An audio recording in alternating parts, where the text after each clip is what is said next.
I have been waiting for this Predator movie ever since it was announced. Now that it has been released, I can tell you that it does not beat the Arnold Schwarzenegger movie, as is the case for the rest of the Predator sequels. So instead of comparing it to the first movie, we are going to do something a little harder. We are going to see if it beats the most recent follow-up in the franchise, which got mixed reviews, Predators. And today we're going to see if it is superior to the latest entry in the franchise. Let the battle commence.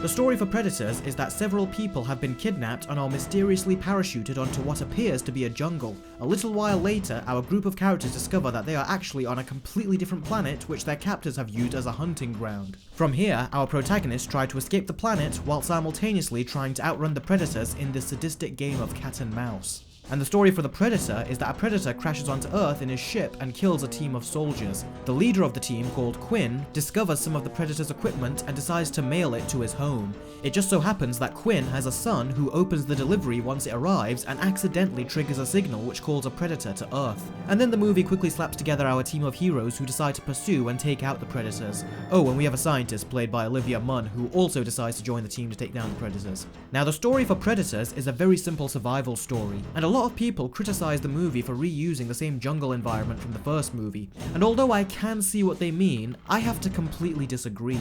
Yes, the story and environment in concept is similar to the first film, but the events that take place couldn't be more different. Even the characters aren't the same. Most of these are very cruel people who don't have the same moral sensibilities that Schwarzenegger and his team were known for, and that alone changes the dynamic between the characters. And as well as being quite violent in nature, there is this constant lack of trust between them. And all of these elements, as well as many other aspects, really does shape the movie into its own thing. Now another one of the elements that really feeds into the storytelling for Predators is tone. And the tone is so well done. Whereas the first Predator was a thriller with some horror elements, Predators is presented as a full-on horror flick, and I absolutely love the craftsmanship that was involved here. Whenever this film tries to establish tone, it wonderfully pulls it off with great use of cinematography, visuals, and sound design. The only time the story really suffers, however, is with regards to the way it paces out some of its character moments, but we'll talk more about that in the characters segment. But other than that, the story and its execution in Predators was very well done. So how does it compare to the story in The Predator? Well, as you can probably tell, I wasn't really keen on it. It actually started out like it wanted to tell a genuinely good story, but somewhere around the 10-minute mark, it just gave up. And similarly, another area you'll notice that this movie gave up is with the tone. Do you remember that scene in the first Predator where Arnold Schwarzenegger and his team are laughing and joking around in the helicopter? Well, just imagine if that 2-minute scene was stretched out to fill the entire movie, because that's exactly how this movie plays out from beginning to end. The characters just spew out jokes every other scene, and they don't stop. Even when the Predator shows up, they still keep cracking jokes. And the reason they are acting like this is because this movie is an action comedy. I am not kidding. And this makes no sense on a multitude of levels. The most curious one being that the trailers were clearly marketing this as a serious and intense horror film. That's the market this movie was clearly trying to cater to, and rightfully so, as it's the genre where the Predator belongs. But when you watch the movie, it's really just an action comedy with far more jokes than an 80s Arnold Schwarzenegger film. So the tone of the movie is completely misguided.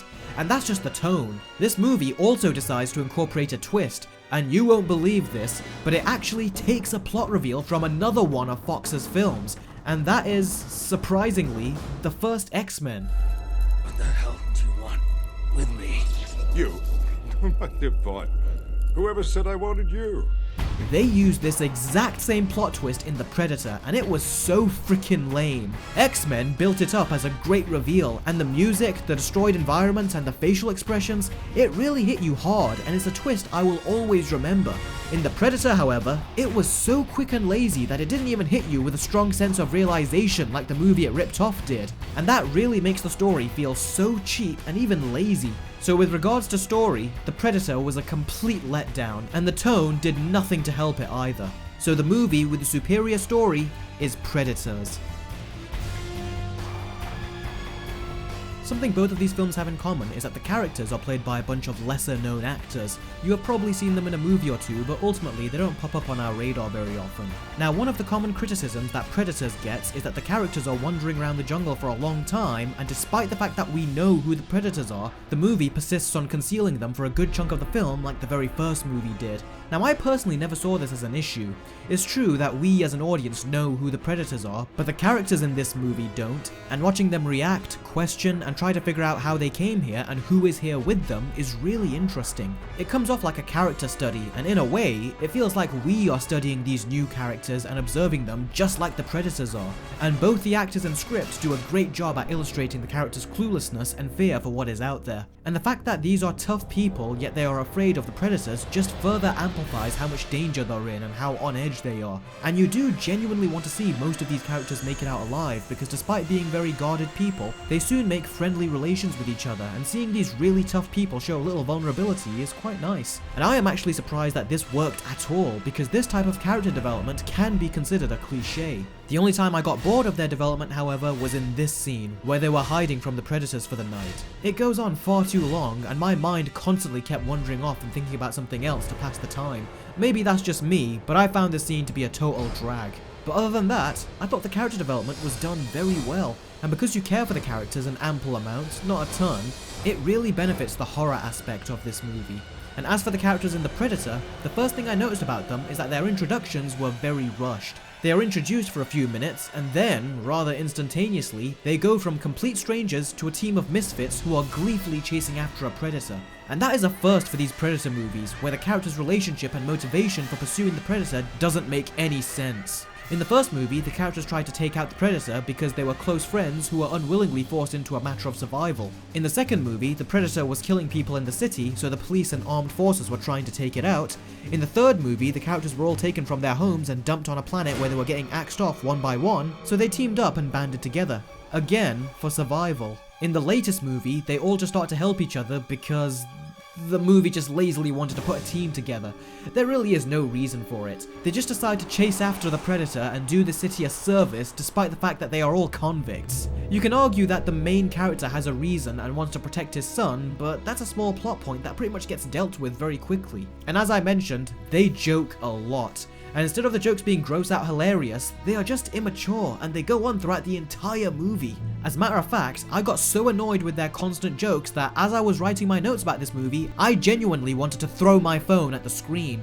That has never happened to me before. This is written by Shane Black, who wrote Lethal Weapon and The Nice Guys. He knows how to write conversations between characters, but in this, he comes off as an amateur writer. None of the conversations are fun or interesting, rather they feel like they are just there to pad the movie out with dialogue until we get to the next Predator scene. And then, just when you think the jokes couldn't get any worse, the movie actually decides to turn itself into a full-on parody. And I am not exaggerating here. They actually go from crappy jokes to this. That's not a predator, that's a sports hunter. Well, we took a vote. Predator's cooler, right? Fuck yeah. How dare they put that in a Predator movie? Now, it's perfectly fine for franchises to poke fun at themselves. A perfect example of that is in The Dark Knight Rises. What's it called? I just took to calling it the Bat. And yes, Mr. Wayne, it does come in black.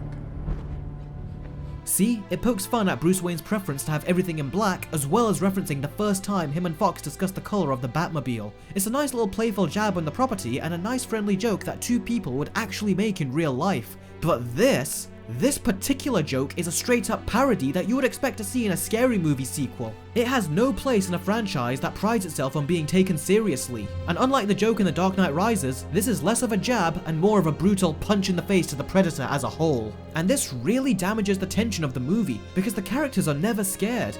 In Predators, and heck, even the first movie, you had these tough and lethal killers, some of which are built up to be the best of the best. And that's what makes it all the more shocking when you realize that even they get really scared of the Predator, some more than others. And the fact that these conventional and super tough action heroes are getting outmatched and scared out of their minds in a jungle that is concealing something that can pick them off in a millisecond really makes the whole situation feel real and terrifying. But when the characters just start cracking jokes and laughing all the time, it gives you the opposite effect, and it just makes the movie itself feel like a joke. Speaking of jokes, it's time to talk about the kid, played by Jacob Tremblay.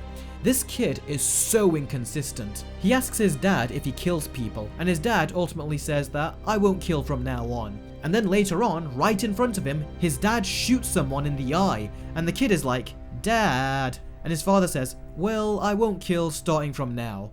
And I was just shocked.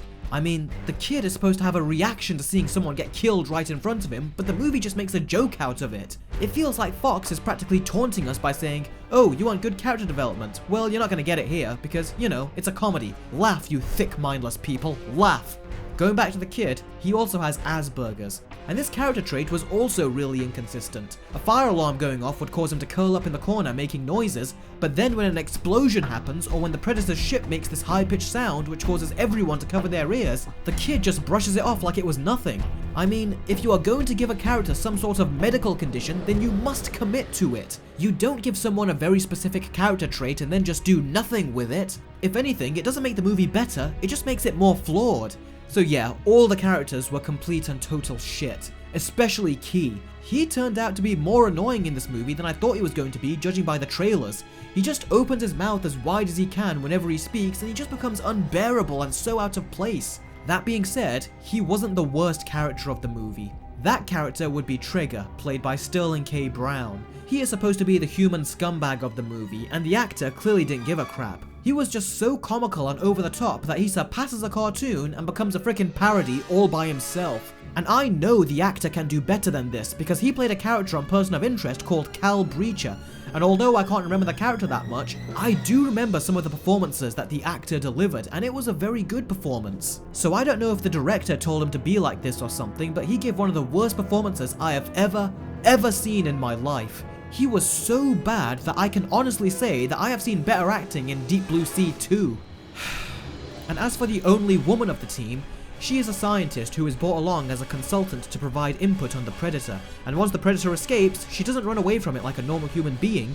She suddenly decides to become empowered and chase after the big monstrous alien with a tranquilizer. So yeah, as is the case with Hollywood lately, they just try to flaunt the fact that she is a strong female character because every scientist died and she is the last woman standing. Also, she incidentally is the only one who doesn't act as stupid and immature like the rest of the guys, and she's constantly there to point it out. So yeah, she consists of all the forced characteristics that I despise in a character. Now, Predators also had a female character, and she is a much better female protagonist. From the very beginning, she was a strong character, and you believed it. She could clearly hold her own in battle, and she showed the most sympathy towards her comrades and didn't want to leave any of them to die, even if it meant putting her own life at risk. This perfectly showcases that she has kept more in touch with her humanity than the rest of the team, and at the same time, she still gets scared like a normal human being. This is what you call a strong female character, and I came to that conclusion myself, and never once did I feel like the movie was forcing it on me. But in The Predator, it just feels like they shoved in an artificially strong female character just to appease the feminists, which, as I said in my recent CW video, is the problem with the entertainment industry. Now, is there anything redeemable about these characters? Well, even though the character leaves a lot to be desired, the actor, Boyd Holbrook, does have a presence on screen which could have been turned into something if the dialogue and directing was up to par. But other than that, these are the worst characters out of all the Predator movies, and this round easily goes to Predators.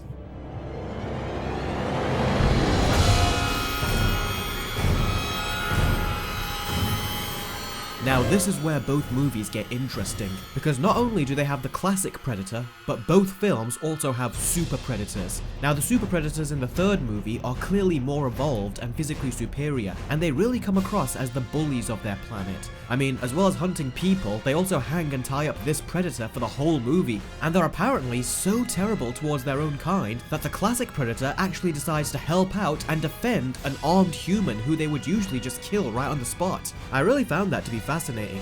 And also, from a design standpoint, all the Predators in this movie are practical, and when they take off their masks and you see their face, the work and craftsmanship that went into these animatronics really is stunning. And they look even better when you see them in all of these shots with beautiful cinematography and color grading. They really didn't hold back with the visuals of the Predators, and it really paid off. As for the Predators in The Predator, well, the classic Predator is still a practical effect with great animatronic work on the face, but there is an issue. The first time you see this Predator is in the opening scene in his ship, And unlike the third movie, there really isn't anything special going on with the directing and cinematography. It's just as basic as you can get, and in turn, that makes this really well done practical Predator look good, but not great. And it's this lack of an artistic eye with the filmmaking that really makes the Predator look visually restrained and underwhelming when compared to all of the previous movies. And as for the new Super Predator, I thought it was cool both in design and concept. However, he is made entirely out of shitty CGI. That makes this the first Predator movie to make a Predator out of CG, and that is a bloody disgrace. When the last Predator movie gave us more advanced Predators, they were still made of practical effects, and Predators had less than half the budget of the new one. So the fact that they made this Predator CGI just shows the lack of care and passion. It looks fine in the trailer shots, but anytime you see it from close up, it's so obviously fake. And if you wanted to see both the Predators fighting each other, then just watch the scene from the trailer again, because that fight is over in literally 20 seconds. Now, the third Predator movie had two Predators going at it, and it was a genuinely good fight. Even though it was obvious that one was more powerful than the other, they both utilized their gadgets and it was a lot of fun. Not to mention, it was a surprise because the trailer didn't ruin it. But unfortunately, this was supposed to be one of the highlights of the movie with regards to action, and it was a huge disappointment. So visually, I thought the Predators were superior in the third movie. But both of these movies also tried to push the lore of the Predator. So in that regard, which movie did a better job? Well, in the Predator's case, I thought pretty much everything about the expanded lore was great. I liked the idea that they were performing experiments and evolving, and although I thought it was a bit much to make the new Predator bulletproof, I liked everything else that the movie tried to incorporate to further their lore. And with regards to the lore in Predators, the movie really makes you privy to the idea that the Predators aren't just lethal to the prey that they hunt, they are also lethal to each other. There appears to be two different types of Predators, and due to their stronger physical prowess, amongst other things, the Super Predators see themselves as superior to the usual Predators, and that enlightens you to the possibility that they aren't as civilized on their own planet as you might think. And depending how you look at it, this could be shown as a form of racism. And with regards to the action in both movies, well, in the Predator's case, it doesn't help that the movie is a bit dark at times, and it especially doesn't help that the editing can be so choppy at points that you don't know who shot who. And that really is a shame, because the action has great setups, but again, the directing is just so basic that it doesn't make them even remotely entertaining to sit through, and the cinematography doesn't immerse you into the action like the franchise is known for, and the constant jokes just make things even worse. As for the action in Predators, I really liked the way it combined tension building and horror into every single action sequence. That being said, there was one fight scene that I found engaging the first time I saw it, but after that, it doesn't hold up for multiple viewings and I always found myself skipping it. It's just a very slow battle, and the injuries they receive are so underwhelming and mundane. But on the whole, I really enjoyed the action and its horror presentation style, and the last fight against the Super Predator was so satisfying. So if you couldn't tell, the movie that did a superior job at portraying the iconic hunter is the third movie. I honestly don't know what the Predator was playing at. When you get down to it, the Predator is one of those visuals that will always hold up no matter how old these films get, because it is a great design and it has always been brought to life with fantastic practical effects. The Super Predator in the latest movie, however, already looks dated, and it will look even worse as the years, months, and even days go by. And the film's overabundance and misguided use of comedy really does destroy all the credibility the Predator has left. And that's why not just Predators, but every single movie involving the iconic monster, even the Alien vs Predator movies, are all vastly superior in their portrayals of the Predator than the Predator. Before The Predator came out, I was already concerned about it, because whenever the director Shane Black would appear in interviews for the movie, he would never seem overjoyed. He just seemed doubtful and pessimistic. I could already tell that he kind of threw in the towel, and I don't blame him. This movie clearly seems like a byproduct of countless studio interferences. Even the soundtrack sucked. The music is composed by Henry Jackman, and when he's not using Alan Silvestri's original score from the first movie, you get to see what he's really made of, and he did nothing but disappoint me. I have criticized Henry Jackman for his mostly lackluster music in the past, but the music he composed for The Predator sounds like something that was supposed to go straight to DVD. I mean, unless he was called in at the last minute, he should be ashamed of himself for coming out with such a low quality and terrible soundtrack. The music in Predators, on the other hand, uses the original music from the first movie as a template while simultaneously building and expanding upon it. The composer, John Debney, did exactly what you should do with a soundtrack to a sequel. It's just a shame that The Predator wasn't able to do the same. It's time for the scores. Predators gets a 7 out of 10, and The Predator, I was going to give it a 4, then I was going to give it a 3, but when you take into account how much this movie bastardized the Predator license, giving it any points at all is giving it way more credit than it deserves. And because of that, I'm going to give the Predator exactly what it does deserve. A 1 out of 10. I honestly feel like I went to go see a movie that was supposed to go straight to DVD. Everything about it seems like it has been violated. From the directing, the character development, the pacing, the music, the action, the effects, everything has been compromised. It literally feels like Fox corporately raped this movie during production, and yet they are still trying to milk it for whatever little it's worth by shamelessly setting up more sequels. Yep, you heard me right. The Predator ended with a franchise-teasing cliffhanger, and they have a damn nerve to turn in this piece of shit and then hint that they want us to pay to see more tripe like this. The really sad thing here is that a lot of the stuff about this movie on paper sounds great, but as is, the direction in this film from the very beginning was just flat out boring. And it has so many similarities to the third Predator movie that I honestly don't know why they even bothered making it in the first place.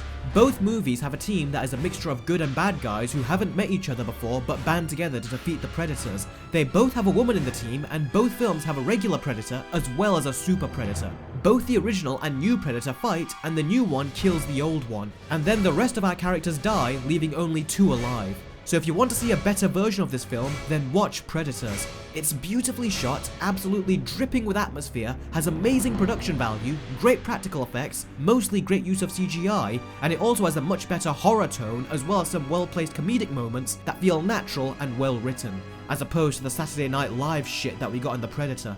What they really should have done was hire the same director and crew for Predators back and got them to make a sequel. Predators ends with a cliffhanger, and I really wouldn't mind seeing these characters in another movie. But they didn't make a sequel to that. They made this shit instead. Conceptually, the stuff about the Predators in the latest installment was great, but everything else, it really is the Predator equivalent to Batman and Robin. If they can hire the same people that made the third one, then I'll be open to see the Predator make a return. But otherwise, no. Just let it die.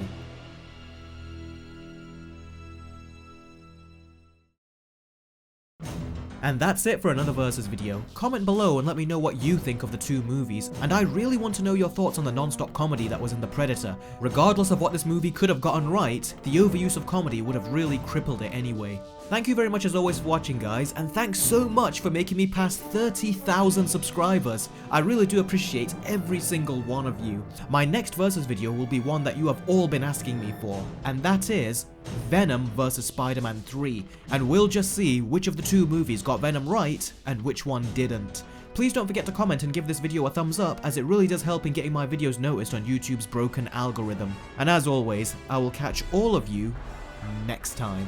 Take care.